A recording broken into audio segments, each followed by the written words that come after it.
because most all of you are all real experienced, and I could probably learn a whole lot more from you than you all are going to possibly learn from me. I've all done this before hundreds of times.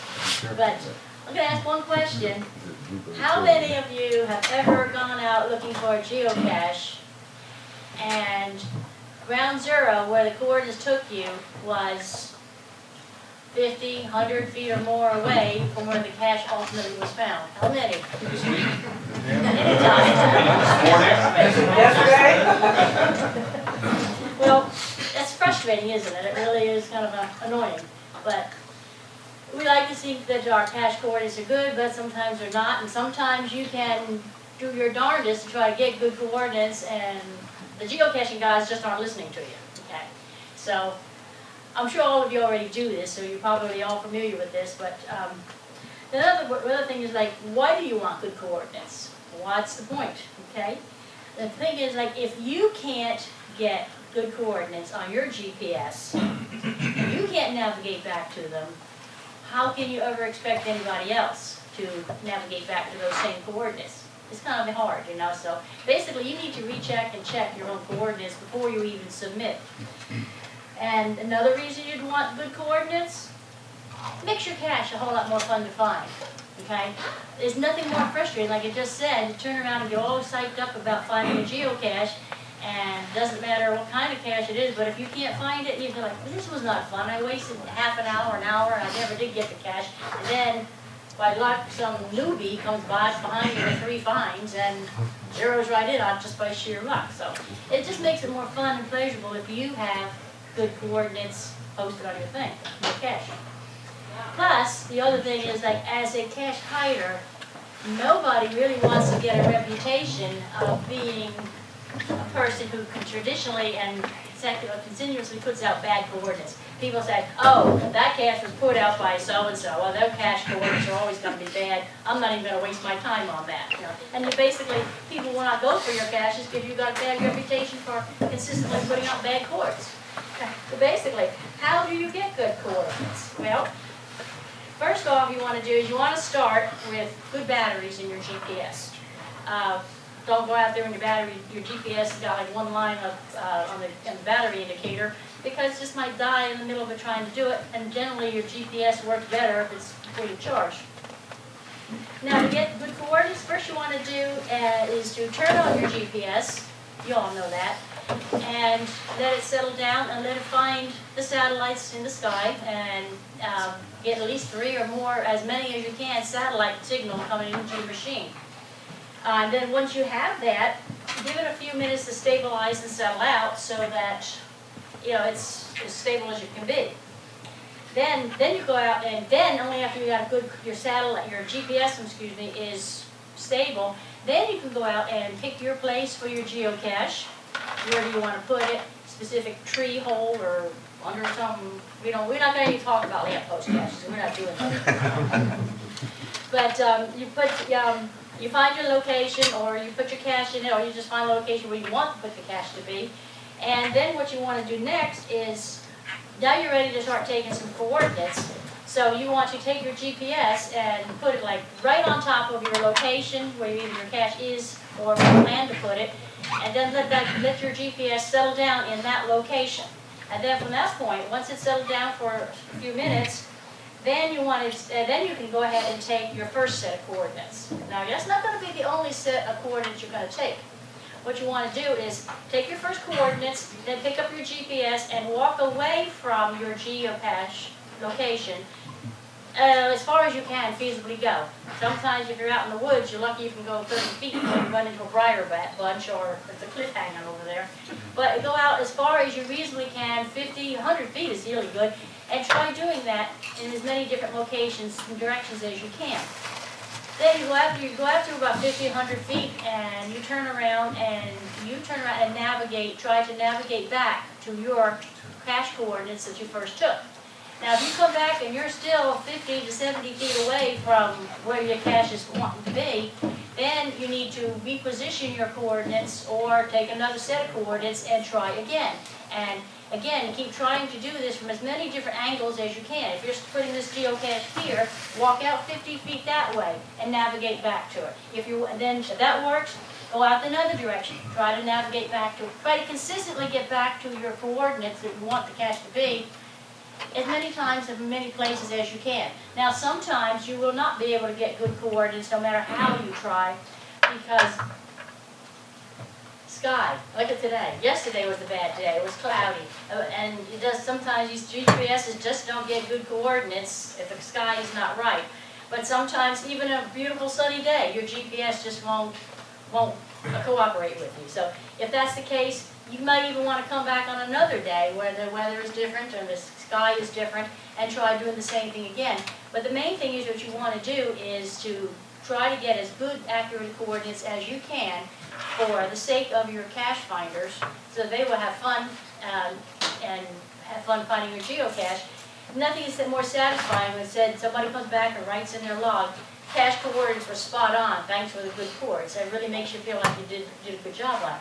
And then they find your cache, and then they open up some wonderful container, and that's how you get the favorite point too. So with that said, I guess that's basically all there is to say on this topic. I know it's kind of a short, but another thing is like devices. A lot of people are now using smartphones to set their coordinates. Typically, it's been an experience for most people that GPS coordinates taken with a smartphone are not typically as accurate as those being taken by a handheld GPS. I suppose they're getting better as time goes by, but I think they still have a ways to go. I've seen people say, I'm going to take my Nuvi or my TomTom out of my car and I'm going to go walking around in the woods. Well, those things, for one thing, they got maps in them. And they don't have compass rose. They're basically just good for navigating the broad thing, and they're good for getting you to the local Walmart parking lot, but they're not really refined enough to get you that small micro cache that somebody stuck out in the woods someplace. Plus, they'll run out of batteries, chances are, before you even get out there, because their battery life is rather short. And basically, as far as the smartphones, they're not as accurate. But the smartphone is good if you're just testing it out and you don't really know if geocaching is the right thing for you to do, and you don't really know if you like it or not. You use your smartphone to find them, but not to place them. And also your smartphones, they tend to be a little fragile. They're little beautiful little works of art, and you drop them on the ground outside and they're not going to be very happy. As far as the handhelds, they generally have a bigger, higher level of accuracy. They do better under cloud cover. They do better under high tree foliage out in the woods without losing signal. They're generally more stable if you drop it. I mean, how many people out there have the old 60 CSX series? I mean, those are like a brick. You can drop them on a rock and they won't break. Pick them up, dust and junk off it, and ready to go. So basically, that's basically all I have to say on this coverage. Do I have any questions? Yes. Maybe one comment about getting your coordinates. Yes. Rather than putting the GPS on the ground, I would hold it over your head, right over it, because there's going to be fewer obstructions to the satellites that are close to the horizon. Good point. Good point. Usually you'll find that you get a better read. Very good. Any other questions or suggestions? Yes. I have found that no matter how many times you take those cords, if you go home and you plug them in Google Earth and they show that they're in the middle of a parking lot, that's what everybody else is going to see too. So we have adjusted our own due to Google Earth and gone back and checked them and found out that we have fixed them that way. You nudge them just Nudge them every over. 3 seconds. Because waypoint averaging, like you say, is intermittent satellite coverage that you got at that particular time. If you know it can see in Google Earth precisely where your cache is, and you plug in what other people are going to see when they hit the Google control ground speed web page, and you see that your lamp hider is in a cornfield, then you can actually manually nudge those over by gradually incrementing or decrementing the seconds. Have any of you ever seen a case where Google Earth, they have their map overlays or road overlays on top of the satellite view, okay? And that sometimes the road is like off by maybe as much as, 500 feet or so off from where you can actually see the road is? Sure. You know, I think that's another consideration you have to take into account too. But obviously, if you have Google Earth, and not the version that they're using on geocaching.com necessarily, but the real Google Earth, and you know that I hid that cache in that bush, and you overlooking on the satellite view, and you see that bush, and on the bottom you read the coordinates on the bottom. Yeah, you can fine-tune that a little bit better. A number of different tools, like you say, that just all, hopefully you can leverage to zero things in. Any more questions?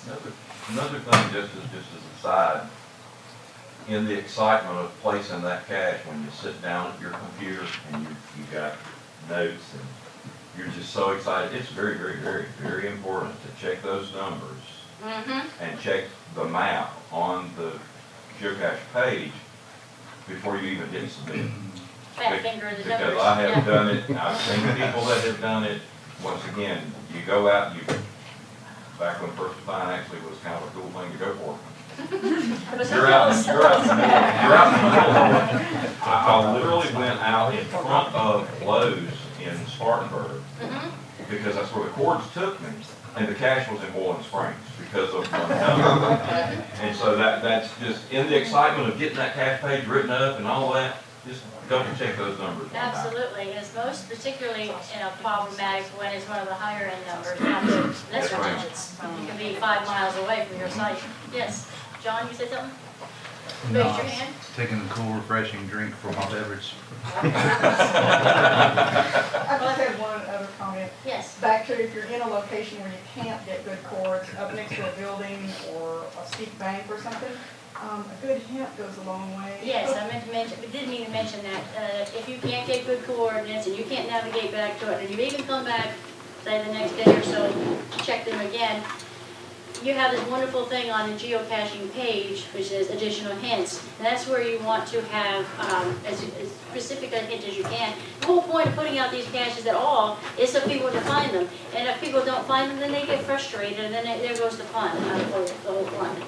So, yes. There's a geocache in Saluda that fell under that scenario where the cache owner could not get, no matter what he did, he couldn't get a good set of coordinates.